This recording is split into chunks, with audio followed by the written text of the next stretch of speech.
Do you hate ads? I hate ads. You know what I love? Patreon.com/inkdependence, where patrons get access to a patron-only Discord, ad-free videos, and the joy of knowing they help support this channel.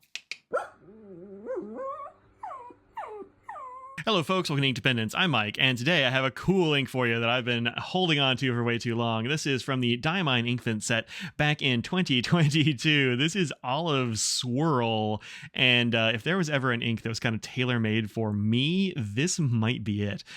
Just look at this like cool green and also this chameleon shimmer. I want to say 2022. In fact, I'm pretty sure 2022 is the first year of chameleon shimmers, and these things are fantastic. They're super bright, they're very noticeable, they add a lot of zazz to your writing. So let's take a look at it on some paper. Here it is on my Nebula Casual notepad, and you can see that shimmer is just blasting off the page there. This is a beautiful swampy sort of yellowish green, kind of an olivey, well, kind of a swirly olive color there, but that green chameleon shimmer is, I don't know if it's duotoned or not. I think it kind of is, because as I look at it this way on the page, it's silvery, and as I'm showing it to you, it looks just like bright green. So one of the things about chameleon shimmer is that it sometimes looks different in different lights and angles, but it's always bright and beautiful. I think the flow really great, no hard starts ever. That also might be due to the pen I have it in, which is a TWSBI Eco with a broad sig nib. That's that nib that's kind of in between a stub and an italic that my wife does for franklin-christoph,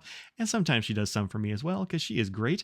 But the performance here, very good on 20-pound paper with minimal bleed, awesome shimmer in this thing, and I mean, look, it's just awesome. It's a great ink. I really love it. This ink is just awesome. A unique ink color combined with Diamine's chameleon shimmer is hard to beat, and this one might as well have been tailor-made for me. Like somebody was like, yeah, let's make one for Mike. This comes in a 50 ml bottle these days, and it has those little feet on it. If you get the colorverse, no, Inkvent. There are too many of those things at this moment with those little feet on it, and they go for about $22 depending on where you get them. The chromatography here is very cool, and let's go ahead and look at this water drop test. We'll just do right quick, and then we'll look at it on some other papers and look at some other inks that are kind of close to it.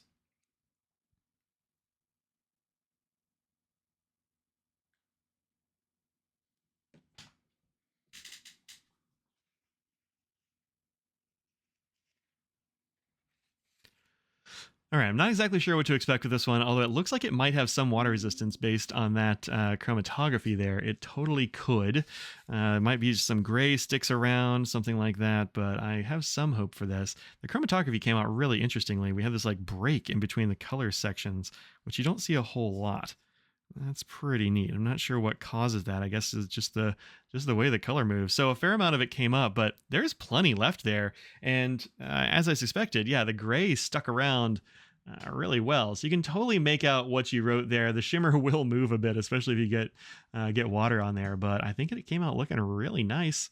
That's cool looking. Also, let's take a look at that chromatography up close. You can see there's like a tiny blue band up at the top as well, along with that sort of swampy yellow and the gray down there at the bottom. But yeah, it might not stick around as a green, but it will stick around as a gray, and that's good enough if I need to recover my work, I think. All right, let's take a look at this on some other papers. There it is on the Staples 20-pound, 30% recycled copy paper, and this is looking good. Don't really even see any spread from this, although I guess if I'm looking very closely, there might be just like a couple of feathers like on the B and broad there. But that's about it. And this paper is not great. This is an ink that immediately stood out here for me. That one is right next to Flapjack, another one of my like real favorites there. But this is the back side of that page, and it worked just fine. There's a few little dots coming through, but almost everything will on this paper. It's just not great paper. That's why it's in your office copier, because it's cheap and not really meant for fountain pens. But even then, that works pretty well. So good job, Olive Swirl.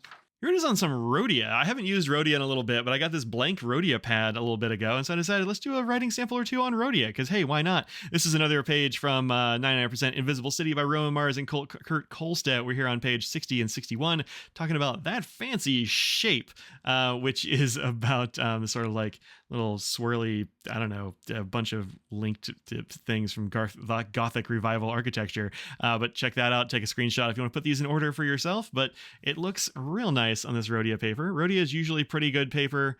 but I did ditch it for my ink reviews because I was having problems with the dot pads. So I'm glad this one worked out well. You definitely see some shimmer all the way through, and where you don't see shimmer, you also just get that really good green color. Looks nice. Nothing coming through the back, of course.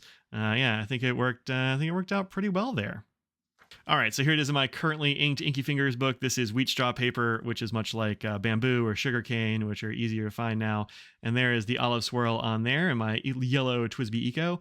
And yeah, it's looking good on there. No complaints.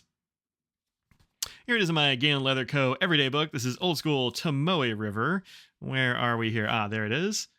It's definitely looking a lot darker on this paper, which is kind of interesting. It's looking more like some of those ones around it.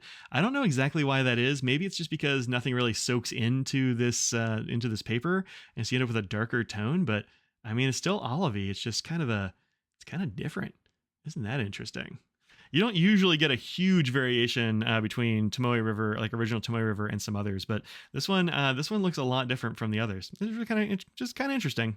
All right, now for the comparisons, I have mostly some shimmer inks here, but also a few that are not so shimmer. This is an interesting color and one worth checking out for sure. So here it is on the Colodex card. You'll find a link to these down in the description likely. I get these from my friend Anna or from a bunch of other shops, depending on like if I'm at the shop or whatever. This is a swatch that Audrey did, which is a little bit different than some of my swatches, but definitely still kept that character of the olivey green ink and the bright shimmer there. Looking pretty nice. There it is from the Twisby Eco. Oh, this one's got a... Oh, I think I might have written that wrong. Let's see.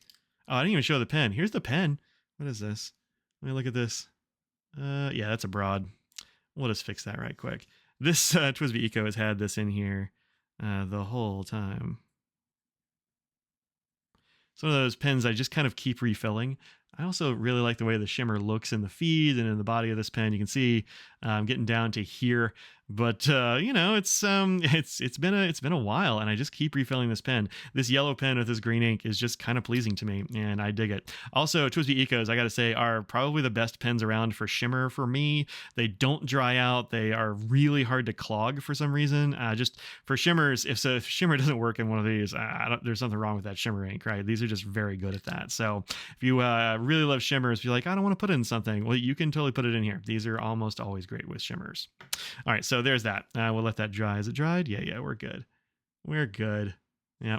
All right, so there's the olive swirl. Then I've got here Robert Oster and Van S Venom. This is a really cool ink. It's definitely a bit yellower than the olive swirl is. Then we have Waringool Path, which is another fantastic shimmery ink. This one is a sample sent to me by my friend Kimberly. This one is one that I bought from Dromgools last year, which was recommended to me by my friend Becky. And man, she was not wrong. Both of these are great. This is an incredibly shimmery ink and a very kind of close match to Venom. And it's all of them are a little bit swampier, I think, than Chameleon. Then we have Colorverse Glue On, which actually I wasn't even sure was a shimmer ink until I looked closely. You can see there's some copper shimmer in there. This one, again, yellower than Chameleon. I don't know if I have anything that's exactly like Chameleon. Yeah, this one's not super close, but I know some folks would ask. So this is Ferris Wheel Press Goose Poupon, which is definitely more brown and more yellow than the Chameleon, than the olive swirl. And then this one I think is probably the closest color-wise. This is IWI Colors of Nature Waking of Insects, which I think is a great name. It's pretty close, but I think this one's more green. So I'm not really sure what the closest match would be from other brands. Maybe Path is the closest I have in the shimmer area, and maybe Waking of Insects is the closest I have in non-shimmer, but Chameleon is a really interesting color, maybe just unique in my collection, and that's awesome too. So check this one out. Thanks very much for watching this little review here of Olive Swirl. If you haven't already gotten Olive Swirl, it's one that I heartily recommend. I really like this ink.